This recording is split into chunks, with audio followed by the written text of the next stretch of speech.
Good afternoon, community. Welcome to the Network of Care session focusing on community leadership. I'm Ronnie Perez, the Community Engagement Coordinator with CHC, and I am grateful to be hosting the 12th Network of Care session today. We are happy to be joined by our partner, Victoria from EMT Associates. If this is your first time with us today, we encourage you to access our previous recordings to support your understanding of what has occurred and has been discussed so far. If you are not able to attend our September conference, United in Building Healthy Futures, or if you would like to view the breakout sessions that you did not get to see live, we encourage you to access them through the links shared in the chat. Please be aware that this session is being recorded. If you are attending remotely, please be sure your Zoom microphone is on mute. If you have audio issues, please join by phone and be sure to mute your phone. Please type your name and affiliations in the chat and use the chat for comments and questions throughout the event. Also, please check your name and add your pronouns. Rename if necessary. Thank you.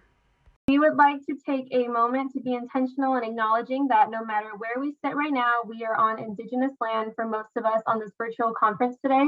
We are on the grounds of the Yokuts, a tribe who are native to Central California, and the Miwok, a Native American group indigenous to what is now Northern California.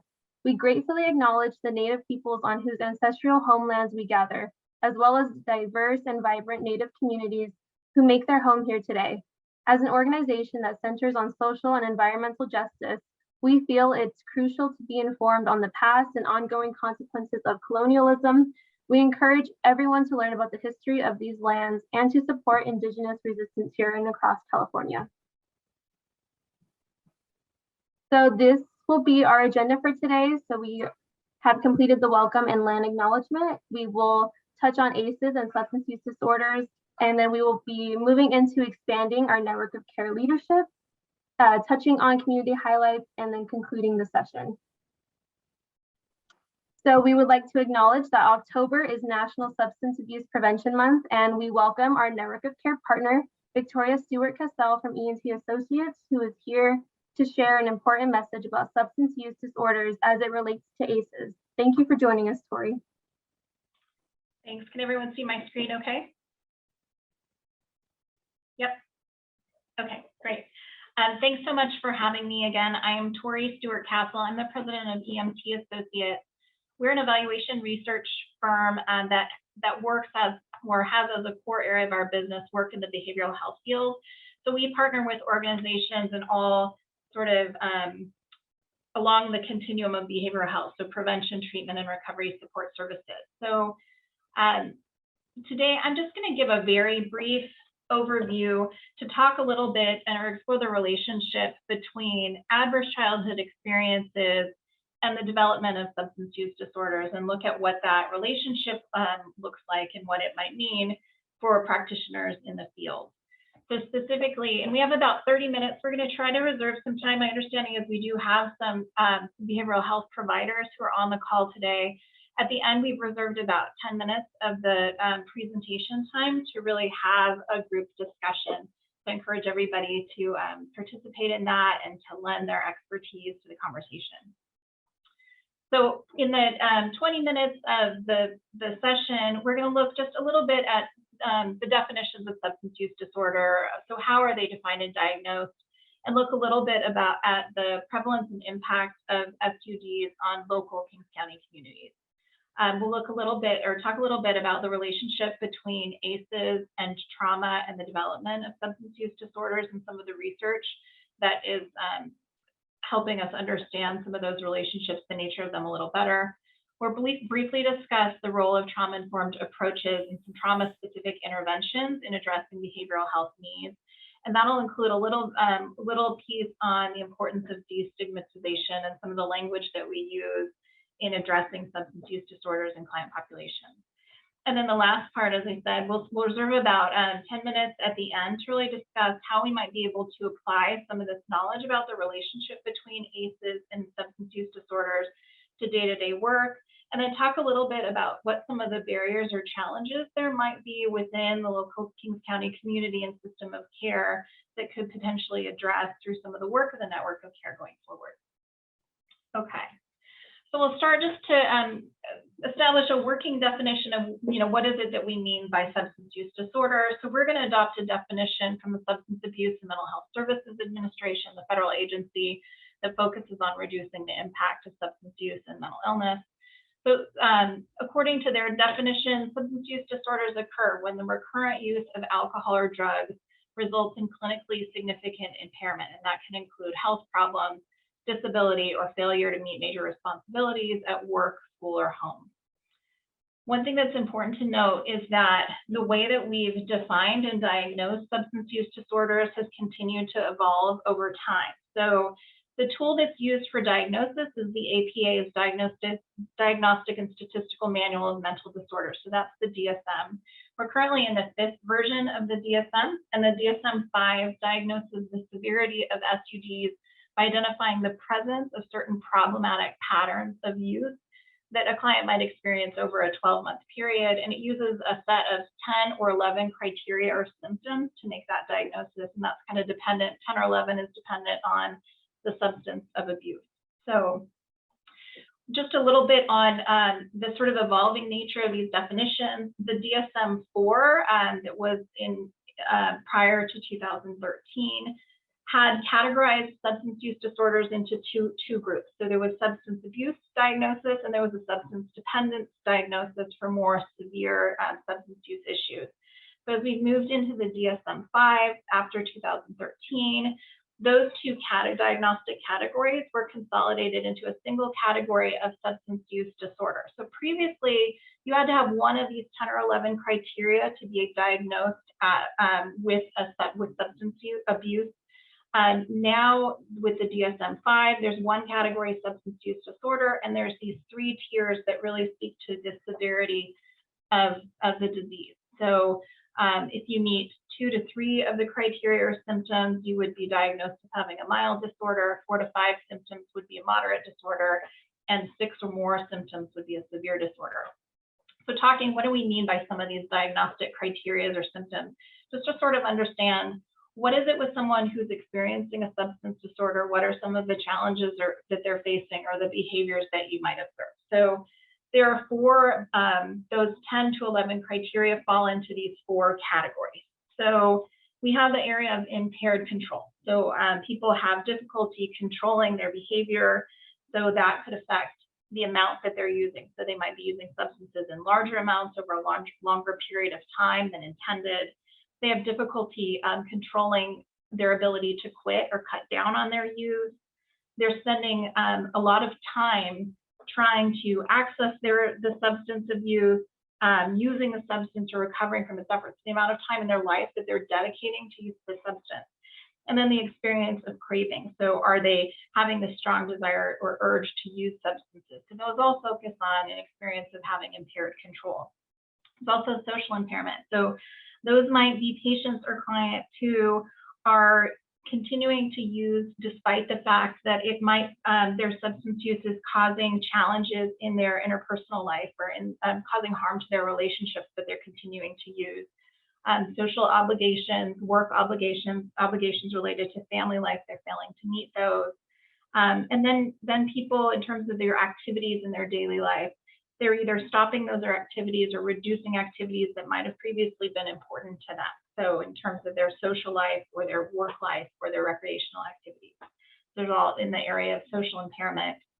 Risky use, people are engaging in things that might put them in a physically hazardous situation, or people are continuing to use knowingly, even though they recognize that their substance use is causing them harm, but they're still continuing to do it. So those, again, are patterns of problem use. And then the last category, the pharmacological criteria, there we're looking at 2 factors, tolerance and withdrawal. So tolerance, obviously, meaning that you need an increasing amount of substance to get the same effect, or the effect is diminished when you're using it the same amount. You need increasingly more and more of the substance in order to get that effect.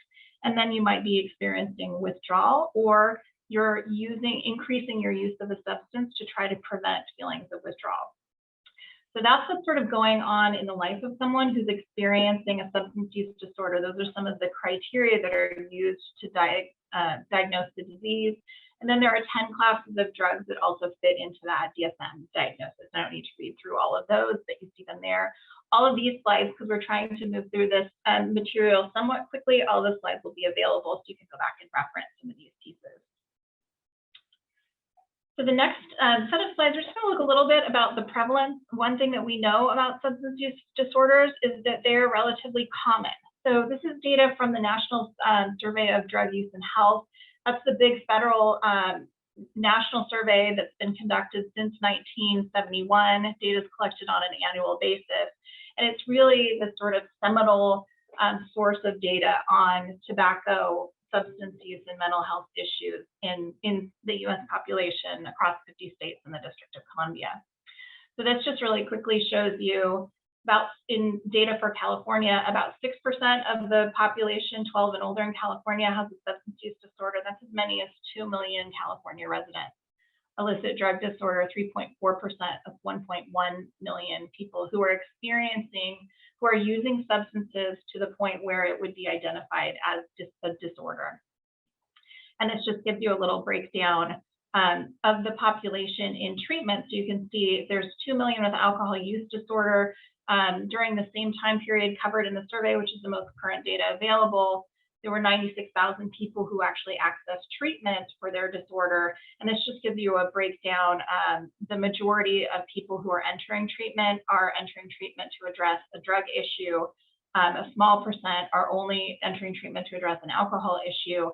And then about 29% are entering treatment because they're experiencing both types of problems. So they have combined use issues. So one thing that we did, the NISDA also provides data at the sub-state region. It's a little older, so this is from 2016 to 2018. It's aggregate data.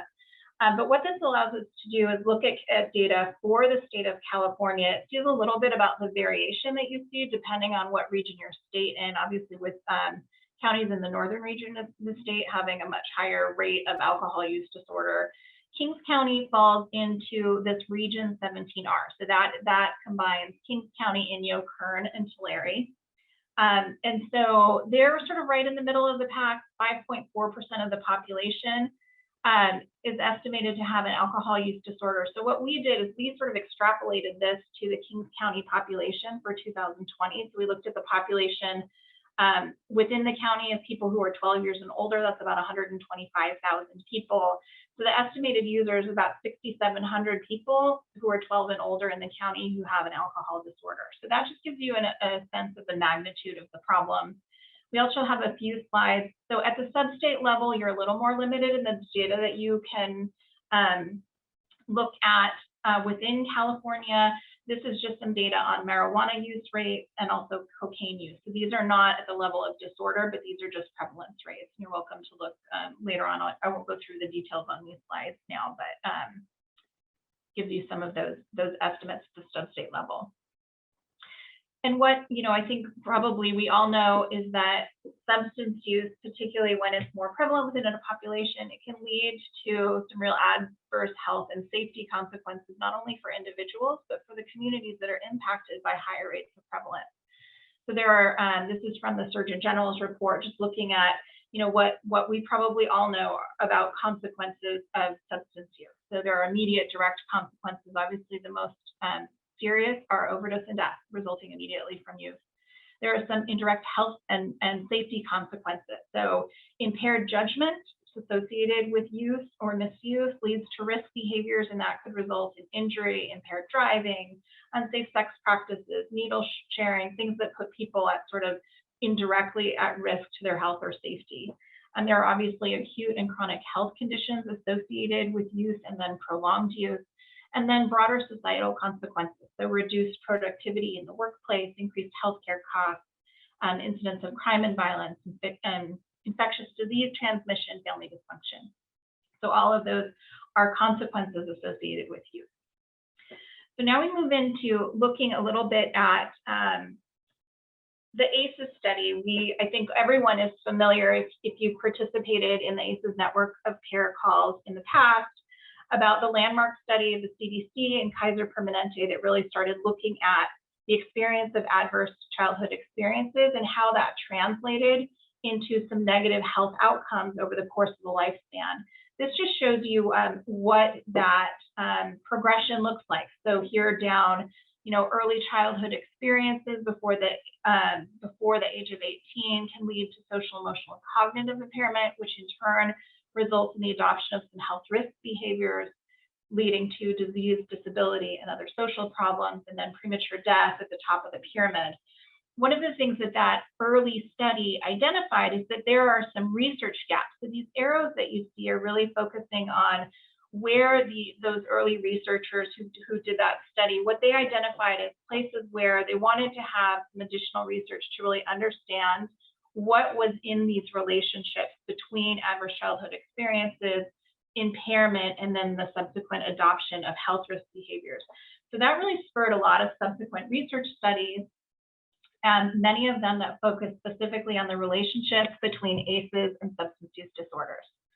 So we know now through the research that individuals that have higher ACEs scores tend to that can lead to early initiation of alcohol use. So young people who are struggling or coping with symptoms of trauma often resort to earlier alcohol use than their counterparts who have lower ACEs scores. Persistent tobacco use during adulthood, we know that people who have higher ACEs scores tend to have a higher prevalence of ever smoking in their lifetime and current smoking. So there's a relationship there. Increased prescription drug use, so higher exposure to adverse childhood experiences results in a higher number of prescription drugs that are misused later in life. Increased risk of lifetime and illicit drug use and drug dependency. So studies that focused primarily on childhood abuse, neglect, and family dysfunction showed a strong relationship to the use of, to increase illicit drug use and drug dependency later on in life. It was a 2 to 4-fold increase based on additional ACEs score. And then increased risk for mental health and substance use disorder as people age. So later in life, there's this manifestation, or you're seeing this relationship between early childhood experiences that result in trauma and then later development of substance use disorders. We also know in studies of concurrent diagnoses, so individuals that are being treated with post-traumatic stress disorder, in about 40% of cases, those patients are going to have co-occurring substance use disorders. So we know that these two things go hand in hand. So there's a very strong and sort of dose-response relationship. So the higher number of ACEs, the more likely you are to develop these types of issues as you move through life. So research looks at, the why. So what are some of the hypotheses around why there's this relationship between ACEs, trauma, and substance use disorders? And so there are two really leading hypotheses that people are pointing to. The first one is that exposure to trauma, so people are exposed to ACEs when they experience that as a traumatic event or experience. Often they are coping with symptoms of trauma. And so there's a hypothesis that in order to self-medicate, to sort of dampen the effects of some of those trauma symptoms or recollections, that people then turn to substance use to cope. And so that's one theory of why we see this relationship. The other theory is that people who develop substance use disorders often have lifestyles or put themselves in higher risk situations that make it more likelihood that they might be exposed to a traumatic event. So these two things are happening together. So trauma exposure leads to substance use disorders. Substance use can result in additional trauma. So that really explains, some of the relationship that we're seeing that might explain why this occurs.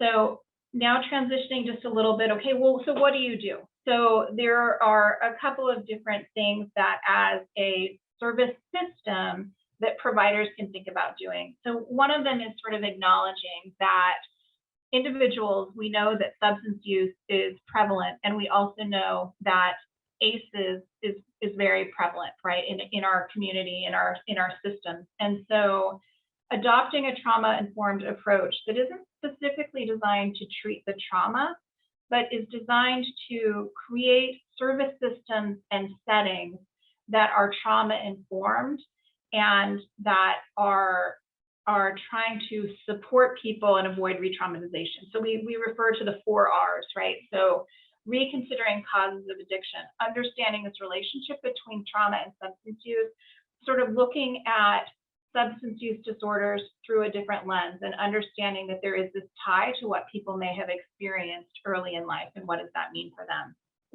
Recognizing signs and symptoms of trauma in patients, family, staff, and other stakeholders.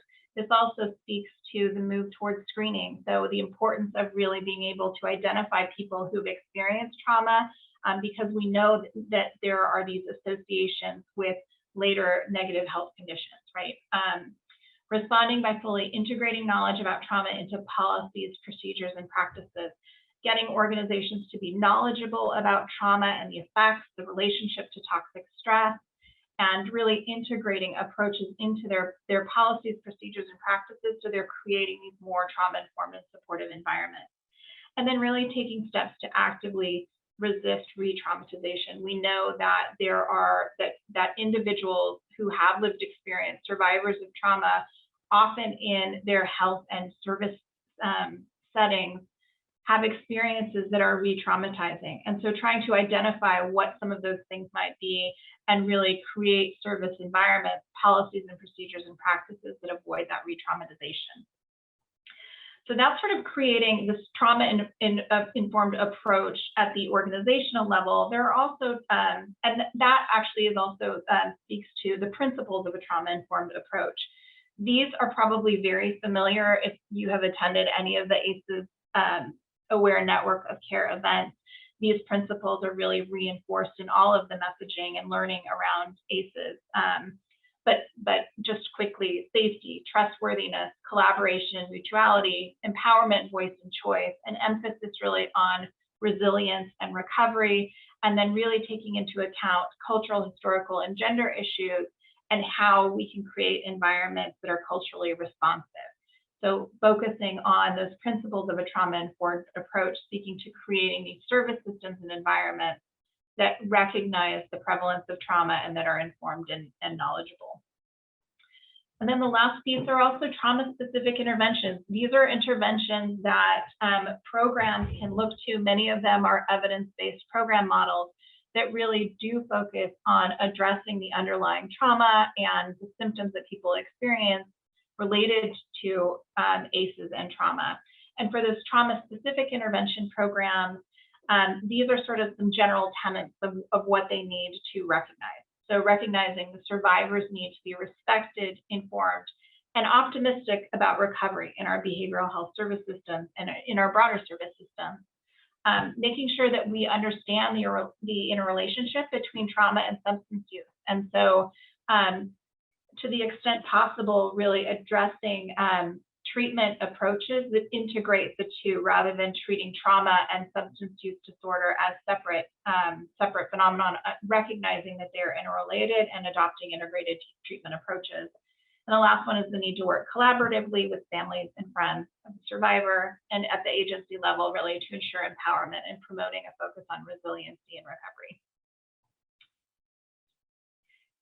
And part of all of this, we mentioned we wanted to focus a little bit on the issue of stigma.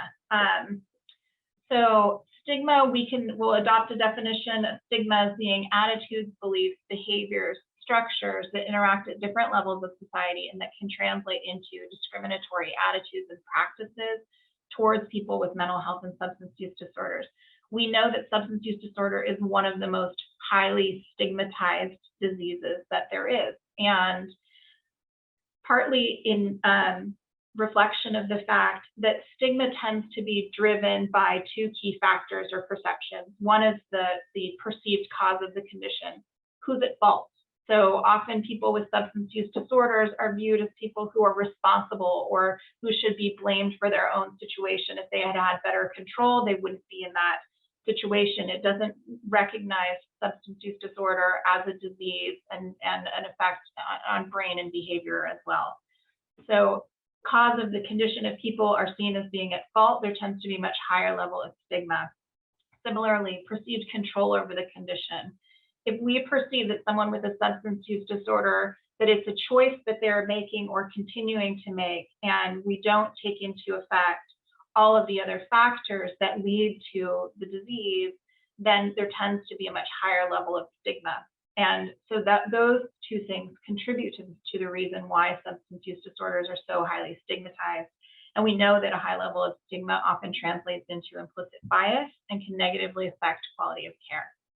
And so just really, really quickly, this was a study.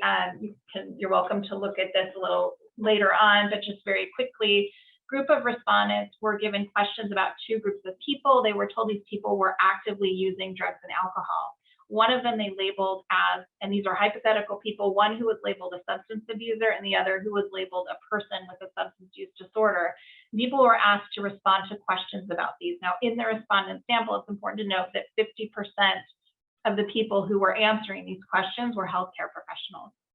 So what the study found was that with these two hypothetical people, the respondents thought that the substance abuser was less likely to benefit from treatment, more likely to benefit from punitive consequences, discipline, more likely to be a socially threatening person than the person with a substance use disorder, more likely to be viewed as personally responsible for the consequences of their use. So that's the sort of blaming and personal responsibility piece.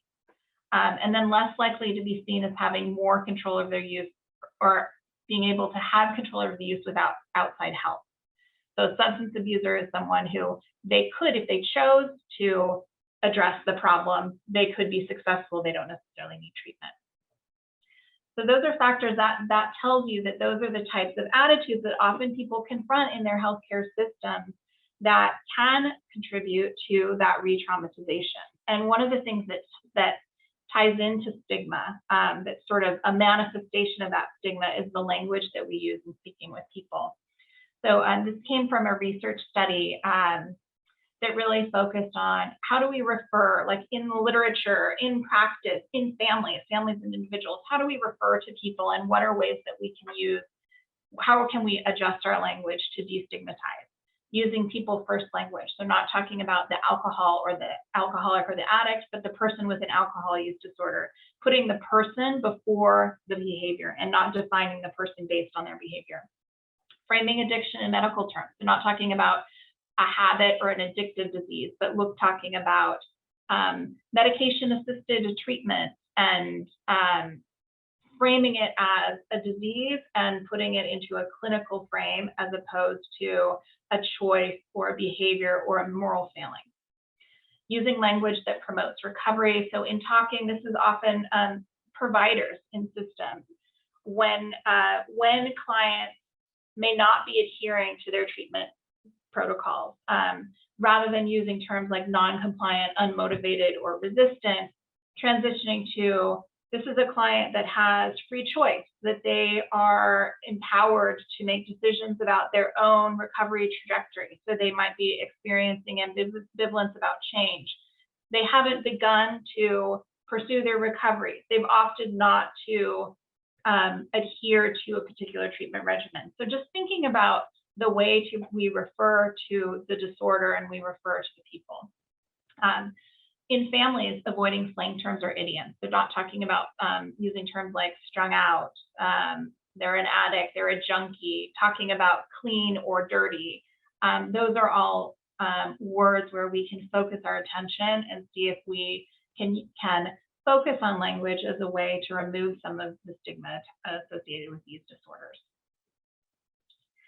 So that was really the very quick bird's eye view of the relationship between ACEs and substance use. Now I'm going to turn it back over to Stacy. We have a couple of questions because we really were hoping to have a little bit of a discussion where this would be learning from the group a little bit about not only things that you all see you might be able to do to incorporate into your daily work now that you have, like, based on an understanding of the relationship between ACEs, trauma, and substance use, and then also talking about some of the barriers and system challenges.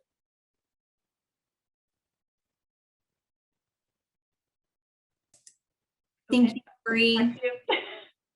Sorry, I was on mute. Thank you so much, Tori, for the really powerful message and for helping to turn our attention to reframing our understanding of substance use disorder and reframing the language we use regarding that and regarding the people who suffer from that. We would like to hold a conversation now with all of you. As Tori had said, feel free to either scan that code. I would recommend using your phone. That way you can keep that window open, as we will be using Mentimeter again later on in this session.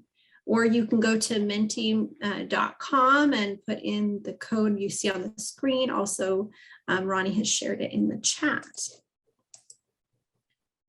All right. I'm just going to give you guys a few seconds here to get yourselves ready to go. Okay. Oh, got too many things up on my screen. So our first question is, how might you apply what you heard here today in your organization or your work?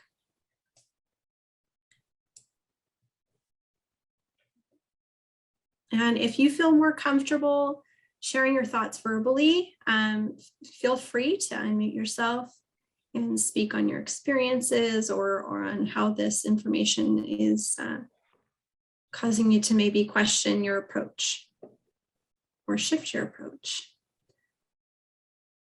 I will use it to help train our new volunteers as well as a refresher for employees. Awesome. And remember, you guys, that we do post our network of care sessions, the recordings, on our Learn Worlds, and that will be shared with you in the follow-up email. Ensure that my organization doesn't use stigmatizing language to address folks who have suffered from an SUD. Making sure our language reflects SUDs versus the old terms. Yeah, it's like a cultural shift, right? It's going to take practice, I think, for a lot of us, as we've been so used to hearing the other language. Currently does not provide direct services, but would be great for partners to use with volunteers and staff. Refresher on use of language for sure. And I know that we do have some folks from behavioral health and Champions Recovery. Do we have any of you here working in behavioral health or working in recovery fields that would like to share your thoughts? Maybe unmute yourselves and share your thoughts. Juan Torres, are you available to speak on this subject? Good morning or good afternoon. So my name is Juan. I'm the Substance Use Disorder Program Manager here for Kings County Behavioral Health. I oversee the prevention and treatment services here in the county. And I brought along with me WestCare and a representative from WestCare and a representative from Champions, who are our outpatient and residential treatment service providers here in the county. So I'll let them introduce themselves too. Hello, good afternoon. My name is Sarah Flores, and I am the program coordinator for WestCare Adolescent Services. And I just wanted to I wanted to thank you for this presentation, because working with adolescents, we do see quite a bit of ACEs. You know, we do the biopsychosocial and the assessment, and there generally is a huge connection, you know, when it comes to substance use disorders. And it's really just trying to teach them coping skills, you know. So yeah, we do see this a lot. Hi, everybody. My name is Frank Reese. I work with Champions Recovery, and yes, ACEs is very applicable to the work we do. At Champions, we serve adults with substance use disorders, both residential and outpatient. And at least on the residential side, which I'm more familiar with, a lot of the people coming into there have extremely high ACEs scores. And you see a lot of the, when you listen to a lot of the stories and see where everything started going, in a certain direction, that you would see, all these individuals have a story, and a lot of their stories start in childhood. And you ask them, hey, how did you get to where you got? And the folks that are in residential treatment, they're the ones that are A lot of them have experienced homelessness. A lot of them have gone to prison or at least jail. A lot of them are struggling with a lot of criminal justice issues, and they have the most severe substance use disorder issues. And a lot of them actually, the stories of when their addiction started was actually didn't even start with drug usage. It actually start with abuse in the family, abuse in the home. And a lot of these are passed down from generation to generation. And so when you talk to a lot of the most severe users, their drug use actually started with family members, either through family members giving them drugs or family members abusing them and them turning to drugs to cope. And so a lot of it happened, is very much occurring in their childhood. Thank you guys so much for sharing that. And we do have one more question for this period. What are Kings County's biggest challenges with regard to substance use disorder services and treatment?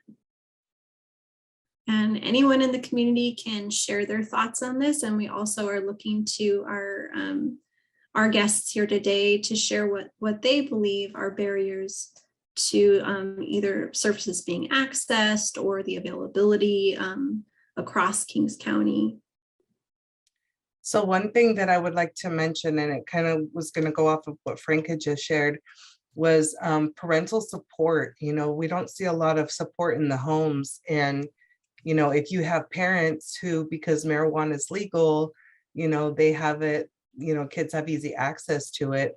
The parents may not feel that it's that big of a deal, that, because it's acceptable. So I would say that that's probably one of our biggest challenges, is not having that full support system from home, to, being in treatment and just friends, social supports as well.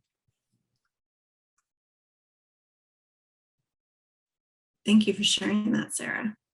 And I also see a limited number of providers, need for more services that mitigate the impacts of trauma so we can prevent STDs, lack of support by family members, as you were saying, Sarah, and a limited number of providers for the amount of need.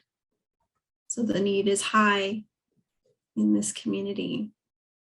So one of the things that, so as in receiving some of our funding, we do have to do a community, community needs assessment. And so that was conducted recently. And some of the things that we've identified as challenges for Kings County residents is maybe not being aware of some of the services that are available in the community. And so this coming year, that's one of the things that we're hoping to strive towards, is to, increase the amount, the promotion of substance use services in the community. And then also, not only that, but also, I know you had mentioned, or during the presentation when I think Victoria was the one who was presenting, that she had mentioned the cause of condition, and also the control over the person's control, perception that they're in control. Some of those things are areas that in the coming months that we'll be hopefully doing like awareness campaigns about, so that we can, because that, I think those are definitely important. And in addition, and Sarah also made a good point about the parental support. That is definitely something that was a reoccurring theme with, especially with youth. Their parents might be, actually the parents themselves might be utilizing substances, and so that kind of gives the okay to youth to use, cannabis or alcohol and things like that. So those are some of the things that hopefully we'll be able to bring to the county, and kind of mitigate some of the challenges that we have been seeing in the past, and kind of offset that. And additionally, just with being aware with ACEs, we do offer trainings to our subcontractor providers to be able to, on trauma informed care. And so so they can be aware of ACEs. And I mean, they're already, they're experts at what they do. And so, but, having that reminder of, new changes or new things that can be done with regards to service delivery are important to, help increase the resiliency or the results of the clients who are participating in treatment. Yeah, from I guess some of the things that I've seen, some of the needs and the issues that we're dealing with at Champions in terms of serving the adults. A lot of it, being able to provide especially when you're dealing with ACEs and traumas, you want to be able to provide mental health therapy at the same time someone's getting substance use disorder treatment, especially in a residential program. However, we have limited funding to be able to do that right now. And, so, a lot of when we have a client coming in for substance use disorder treatment, we refer them to like Kingsview or one of the county's mental health providers. It takes them, while they're going through treatment, it takes them at least a month to get an appointment, even when they're in our program. And so that, it'd be nicer, it would be great if we could get them fast tracked into that treatment, or actually even better is being able to have some resources to be able to provide treatment while they're in residential, receiving residential substance use disorder services. Some of the other issues we're experiencing is, due to lack of funding as well, we're not able to serve we're only able to serve in our women's program, women that are pregnant or parenting. And so we're not able to serve, the ones that don't have children, which is that would be great if we were able to serve them. I think some of the other issues is, we're right now in our outpatient program, we're doing a lot of telehealth right now. COVID's really, created a lot of barriers for us to be able to do in-person services. And the telehealth is all right, but there's nothing that compares to face-to-face services. And so that's there, as well as getting out to the other areas due to our licensing and restrictions. We're only able to do those services here at our Hanford office. And so getting out to the, outlying communities has been a bit difficult. So really everyone has to come here. Telehealth has provided some blessing where we're actually able to provide these services to people that are more remote, but a lot of those are by phone or Zoom, we use GoToMeeting, so you could use it with the phone, but that's a limiting factor. Honestly, it's not as good as actually in-person services. So there's a lot of things that we're working on. Oh, the other one is really housing. Housing is a huge issue right here, so you can get somebody to go through residential treatment, and you get them about 90 days in treatment, and then you release them. But unfortunately, there's a lot of the place, if you send them back to basically where they came from, in that environment, there's a good chance of, there's a higher chance of relapse. So being able to provide more sober living opportunities in the community for people to go into is really important. I think there's a lot of the lower income apartments or shelter programs in the community. There's a lot of drug usage in those places. And so having places where we could send them that are sober environments that are where they can work together would be huge. It would be a huge blessing for those individuals and families that are looking to recover from substance use disorders. And so there's a lot of needs, and there's a lot of like wish lists that we wish we could do. I think a lot of the providers that we're working with are doing a great job. Juan's doing a great job, definitely making a lot of changes. Kings County Behavioral Health is looking at new and innovative things that they can do to be able to do it. So, and I think we're working more and more together. One of the great things about our substance use disorder providers is that we are getting together on a regular basis to look at what we're doing, how we're doing it, and really looking for new ways where we can work together to serve the community. And so that's huge, being able to not, kind of integrate the work that we're doing and working together has been a huge blessing.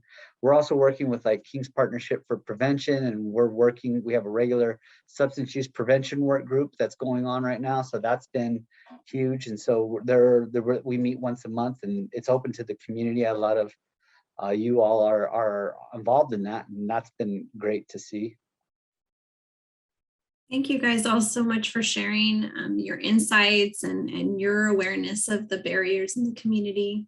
It's our hope that this network of care can function to address these barriers.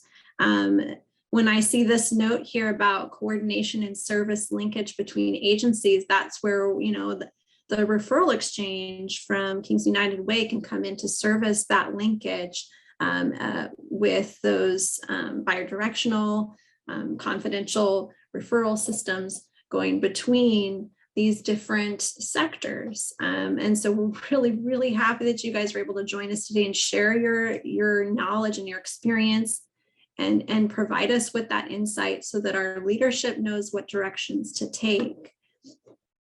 I would like to, if you guys don't have anything additional to share at this point, I would like to move us to our next phase of this event. But I do want to make sure that I'm giving space for everyone if anyone has anything else to share. Okay. Can everyone see my screen there? Yeah, okay. Switching between screens can be kind of an interesting challenge. So I want to thank you guys all for joining this discussion today. It's so essential that all sectors are on the same page about this because ACEs affects all of us in many different ways, and it takes a village to address this. So I'm glad the whole village is here today. And I want to thank Tori again for providing her message on SUDs and their connection to ACEs as well. In this next segment of our session, we will be discussing the next step toward network of care implementation. The sustainability of this network of care and its mission to cut ACEs in half in this generation is dependent on the strength of its leadership and investment from the community. This is why we're looking to expand our leadership to include a broader range of community leaders. And just as a reminder, and I know that for those of you who've been attending our network of care sessions, you've seen this definition pop up time and again. And really today, what we hope to do is to hold a conversation that focuses on what a functioning trauma-informed network of care looks like and what that really means for Kings County. So in Kings County, we're hoping that our network of care leadership will be composed of medical and social providers, people of color, individuals with lived experiences, and patients, parents, family representatives. These identified individuals will support the mission of this network of care by expanding that key stakeholder membership, setting a vision and strategic plan, and taking action. And that taking action includes joining our ongoing discussions twice a month with our leadership team as a leader, establishing shared goals and measures, expanding our leadership structure, and determining individual and organizational roles and responsibilities. Network of care leaders serve as community service agents who understand how to incorporate the science ACEs, toxic stress, and trauma-informed care principles into and across practices. Leaders demonstrate a particular understanding of how all organizations can work together to provide care and support that is trauma-sensitive and healing-centered, utilizing trauma-informed milestones, which are sensitive to the person's racial, ethnic, cultural background, sexual orientation, and gender identity. We're really, really proud of the work that's already being done in this community. Just looking at everyone who is already participating in this network of care, it's so encouraging. Just when we put this chart up, every time I see it, I'm like, get chills. So many sectors are involved here. And some of them are here today. Many of you here today are members of this network of care. But we also see that we still have a little bit of work to do to get the rest of the community involved. And what we're seeking from all of you is your support by inviting key stakeholders from these sectors to the table, whether that's inviting them to become leaders in this network of care or inviting them to become members. And this is where, that commitment to care that so many of you have engaged in comes into play. We're looking for patient or community advocates, local and county government, tribal organizations, and the justice system to be involved in this as well. And Ronnie will share in the chat here our network of care toolkit as a reminder of how you can, if you haven't become a member of this network of care, how you can go about doing that, or if you want to invite someone else to participate in that, please feel free to share that. Thank you, Ronnie. And now we're going back over to Mentimeter. What we really have now grown to understand as a community is that ACEs are incredibly common in Kings County. We know it's incredibly common across the world, but Kings County really stands out. We have very, very high ACEs in our community. It's the single greatest health threat facing our community today. And it, as our guests shared today, it is often embedded across generations. We'd like to hold this conversation with the community, focusing on how we can build resiliency and instill hope as we work to further address the health threat posed by ACEs and toxic stress. So please go back to your Mentimeter, and we'll be launching the next question in just a moment. Does anyone have any questions or comments before we start the next question in our discussion?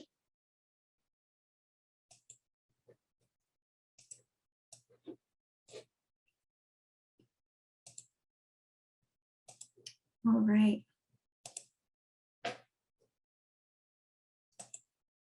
So in thinking about what this is going to look like for our community, what assets do you see in Kings County, whether that's services, resources, cultural or county events, local businesses, and remember to think back to that, that stress buster wheel. You know, our mindfulness practices, what kinds of organizations or services or opportunities in the community provide for that, or access to nature, mental health services, and so on.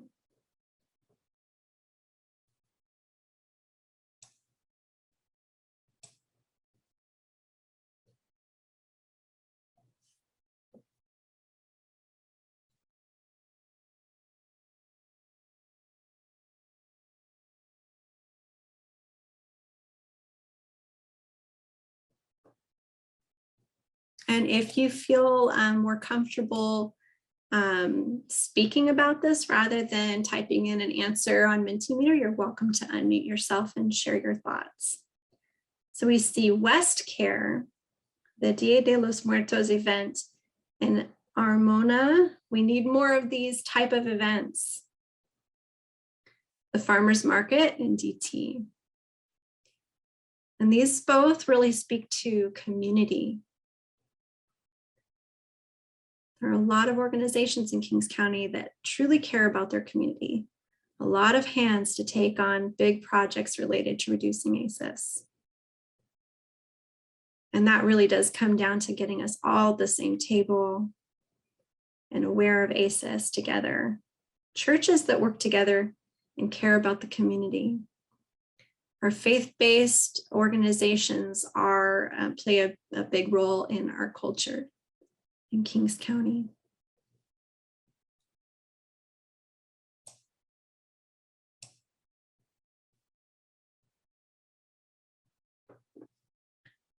All right.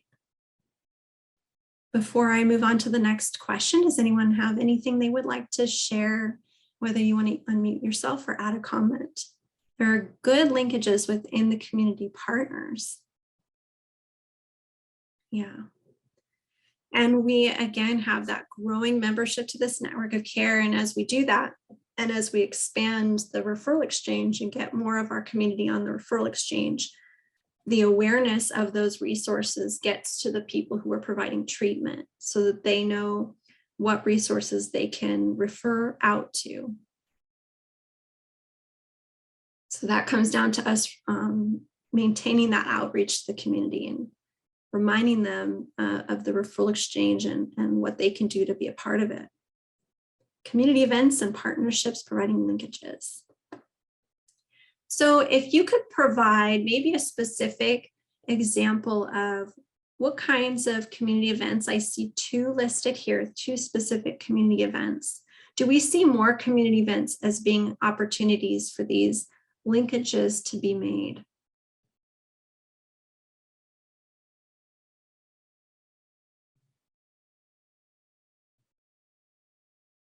Or how we can strengthen existing partnerships? National Night Out. I haven't heard of that one. Someone needs to tell me more about that. That sounds really, really nice.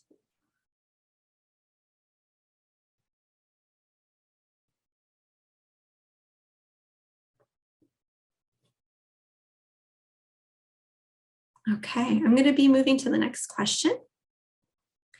So here again, we're asking about barriers. Do you see barriers existing in screening, treating, and or referring patients? And this is specifically regarding, 100% yes, specifically regarding screening for ACEs. And I'm personally curious to know if Frank or Sarah, or perhaps one would be willing to share, do your services include screening for ACEs presently? We do not currently screen for ACEs per se, but we do ask for that background, and we'll make referrals as necessary for further screening. So, but we don't do it within our agency. And presently, since work here has been to encourage the primary care providers in Kings County to begin screening patients, do you see a partnership that could form there to kind of facilitate that and support physicians as they make those screenings? I do. So part of the requirements for clients in our program, they're required to have a physical, like a physical screening done. And so I think that would be like a way to, as a referral to the physician to, have the physical done, have an ACEs screening completed. I think that would be great. Yeah.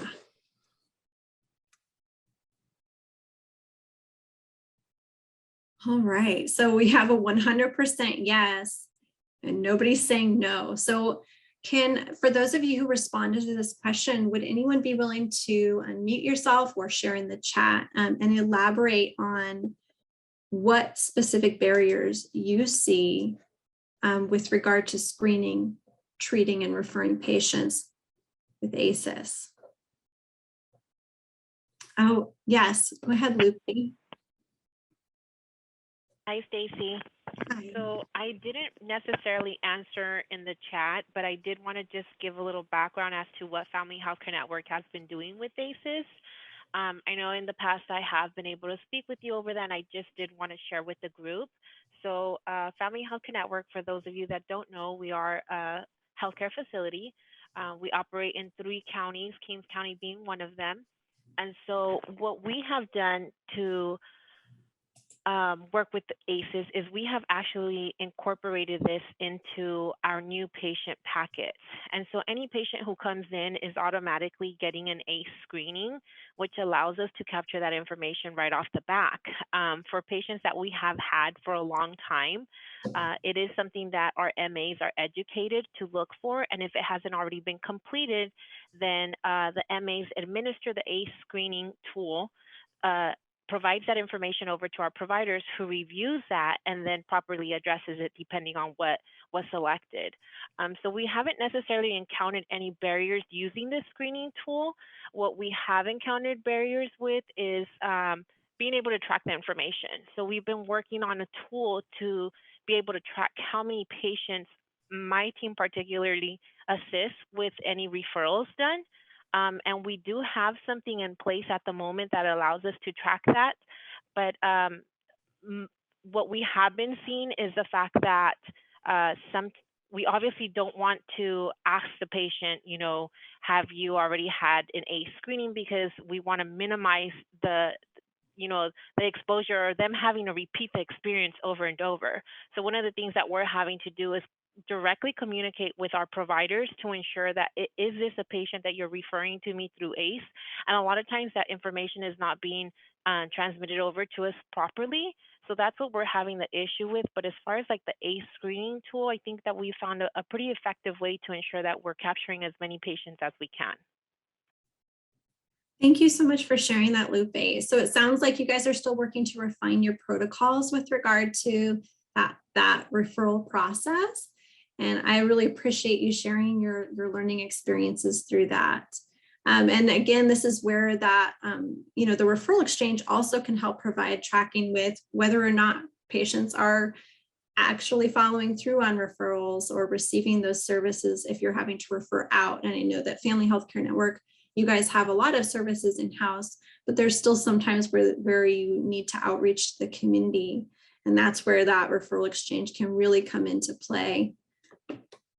All right, I would like to keep us going here because we do still have a few things we want to discuss before we move on. So what resources have you utilized or directed patients and community members to in Kings County? And this, if you're coming from a community-based organization, it's possible that you may be the one getting referrals, or you may be referring patients to their primary care physicians. And I see some people have shared Champions, Kings County Behavioral Health, Champions, and we do have Frank here on the call, so he might be able to speak to that a little bit more as far as receiving those referrals. Tribal social services. And do we have someone from the tribal community here who would be comfortable unmuting and sharing? And if not, that's okay.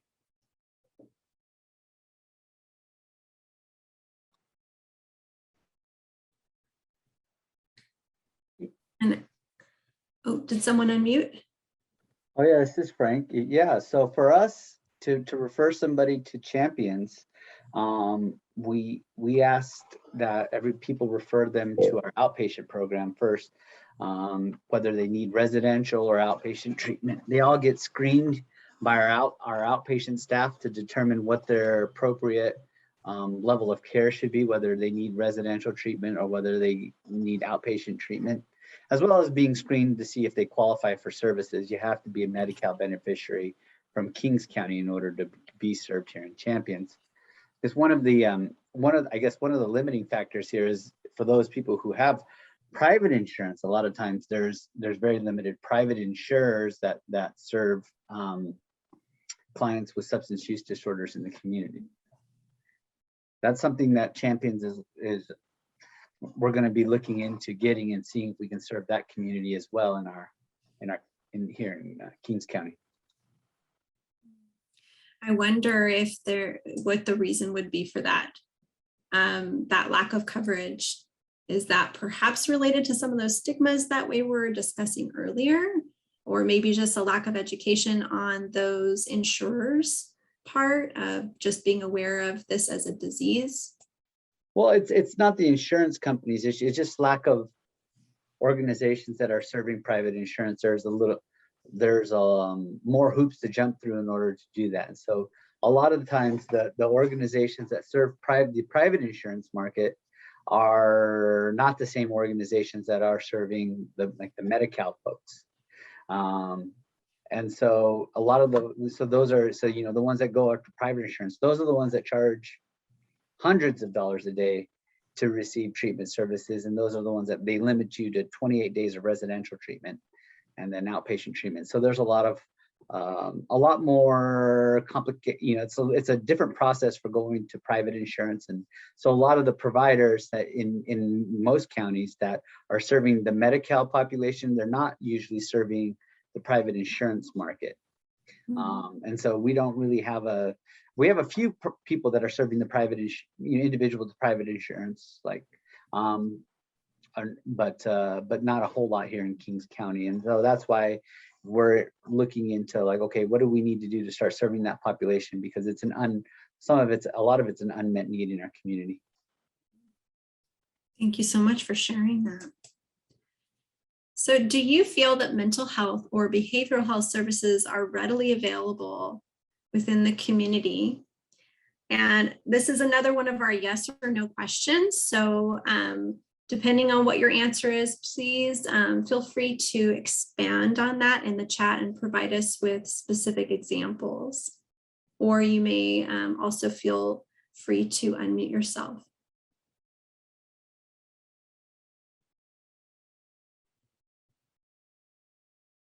Okay, so we're seeing that there's some no's and there's a yes. So for those of you who have responded no, would you be more comfortable sharing in the chat or unmuting yourself and sharing with us what is it that's making that availability a challenge? So in my experience, when I've had a youth come in and report that they've been feeling depressed, when I would call to try to get a referral or have them sent over, I think it's just like the walk-in hours. Sometimes transportation for them can be an issue. I know that now they're doing the telehealth, which has helped a lot. But I think just those limited walk-in hours, not being able to make an appointment, I think that's just the barrier that I've seen for mental health services here in Kings County. Mm-hmm. And I'm not sure if we have anyone from the school district available on the call today with regard to counseling services on campus at schools, if there's adequate mental health support on school sites.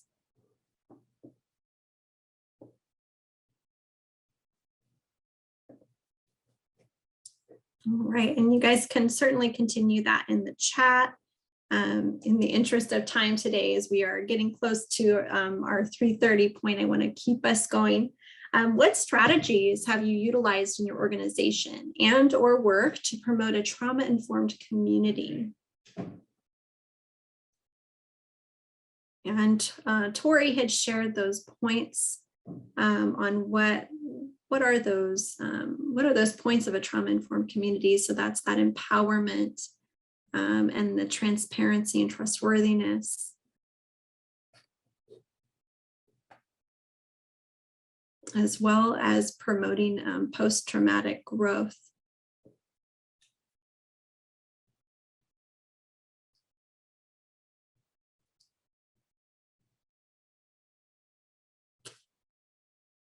Yeah, so there's a long wait sometimes for mental health services, and that may be due to availability or staffing challenges. ACEs aware training. Yeah, I know that some of our leaders in the network of care, when we take this training, and if you haven't taken the ACEs aware training yet, really would like to encourage you to do so. It does have that clinical note to it. So if you're a community-based organization, do not shy away from it, because it is really, really good information. It shares that science of what's behind ACEs, what it does to our bodies, to our developing minds, and it shares trauma-informed practices throughout the training. So if you haven't taken it up, really encourage you to do so. And that's at acesaware.org. And I did share the link to that earlier in the chat. Ronnie, I don't know if maybe you would be able to share that link again. Trauma-informed policies. And we did have a network of care session was it July, I believe was the July event, where we actually talked really about policy and why it's necessary to shift our organizations to that mindset of trauma-informed and ACEs aware. Even within how we deal with our coworkers, how HR deals with employee challenges, and in how we face the community. Resiliency support for staff. Yeah, and that's, I'm sure that some of our folks here from behavioral health can certainly speak to the impact that working with traumatized populations has on staff. And we also had discussed this in a previous network of care session, talking about secondary trauma. And we heard about it again at our event in September. And remember, you guys can go back to those recordings as well if you missed out on those. That information can really help open our eyes to how this all impacts us, even as we try to address it, and so that we're safe and we're able to continue meeting that need in the community and doesn't wear us down and prevent us from continuing this important work. Ronnie, thank you so much for sharing that in the chat. All right, thank you guys so much for participating in this discussion. And I want to thank again everyone for joining us today. We still have a little bit more left to do. I just want to switch my screen over one more time. All right.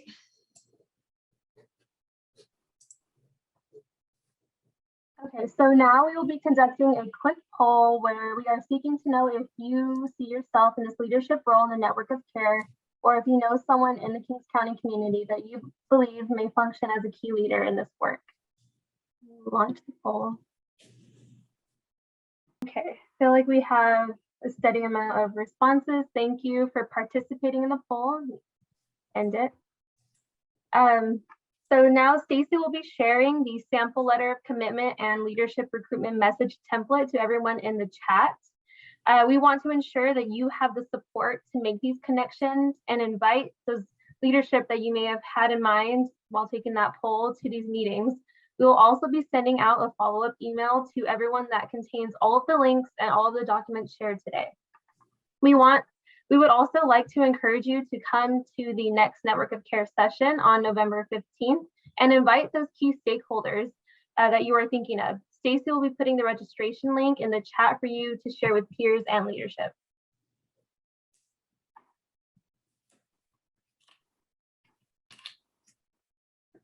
Thank you, Stacy. So next, we would like to recognize and thank our current members for their commitment and ongoing efforts to build a resilient and ACEs-aware Kings County. Each of these organizations has received the website shout out in recognition of their commitment to care. Kings United Way, Family Healthcare Network, National Association for the Advancement of Colored People, Education and Leadership Foundation, Champions Recovery. Thank you all for your continued commitment to this work. So now we would like to take a minute or two to hear from any of these current champions in the room. If you would like to share your experience participating in this network of care, and how has this experience changed the way that your organization functions?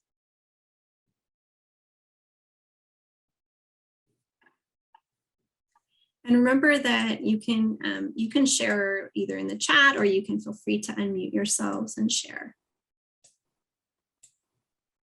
Hi, this is Frank again. We had all of our staff do the ACEs Aware training, and it was really good training. We had them go through it, and it's one of our requirements to provide all of our training with annual trauma-informed care.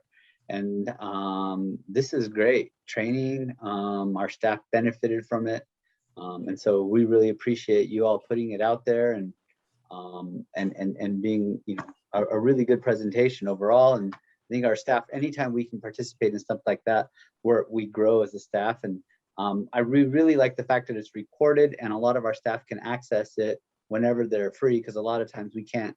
Not all of them can attend meetings because we're running 24/7, and so whenever stuff's recorded and put out there for us to look at, whenever our staff are working, it's just a blessing to get trained like that. And so we really appreciate what you all are doing. And Frank, we've seen your staff. They're very active on the Learn World platform. We're really glad that that is a tool that's useful for you.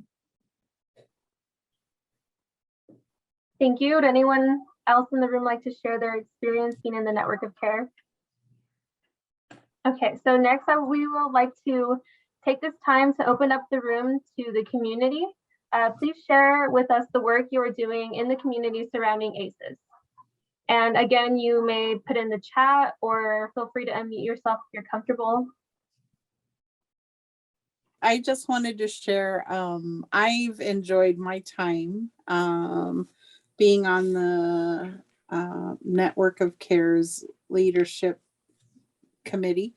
I really enjoy the fact that many of the leaders in our community want to see the community heal. So let's get with this, Kings County. I know that sometimes we're a little slow in terms of jumping on board on some things because lots of things kind of come and go in our community, but this is something that I think is going to stick around, and I hope will stick around for a long time. Plus, I mean, it just means that our community will improve, and that's going to rely on everyone, like literally everyone in our community. So hope to see everybody's logo on that slide next time. I know I'm slacking. Mine isn't on there either. I was going to say, including first 5. But Clarissa, you've been such an amazing partner. Clarissa has provided us with so many contacts in the community. So I want to thank you, Clarissa, because you've helped us make some really important connections and build some really important relationships in the community. You're an amazing champion.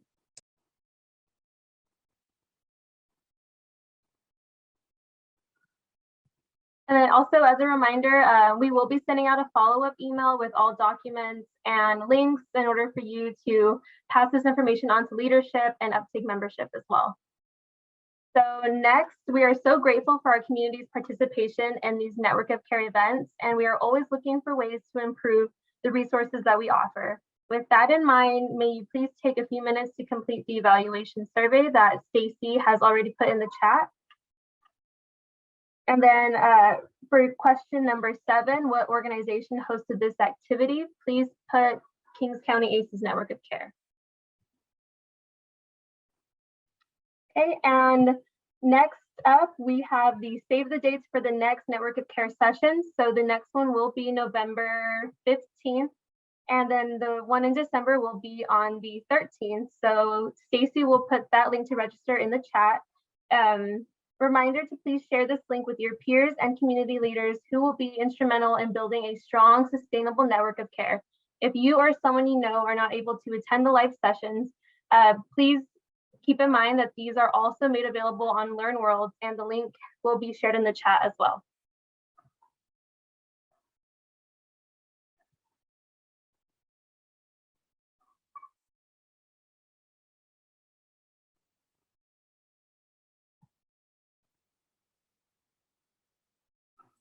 Also, I would love to add that if you are interested in being a part of the development of the next sessions that will be occurring in November and December, these are opportunities to be a part of that leadership that we talked about, where you get to have a voice as a leader in our community to help mold these discussions to ensure that it's truly servicing our community in their process of healing. Thank you. Thank you, everyone, for coming this afternoon and for participating in these discussions, which are really essential to the work we're all doing. I, for one, learned a lot that I did not know about what was offered in our community, and even more about substance use disorder. So I'm really grateful for Tori sharing that with us, and for our behavioral health service providers joining us today to share what they're doing in the community. And for the rest of you, our partners, our members, all of you here today who've joined us, those of you who are here for the first time, thank you all so much for your time and dedication to this really important work. And if anyone has any questions or comments they want to say or anything like that, other than that, we thank you and have a great rest of your afternoon.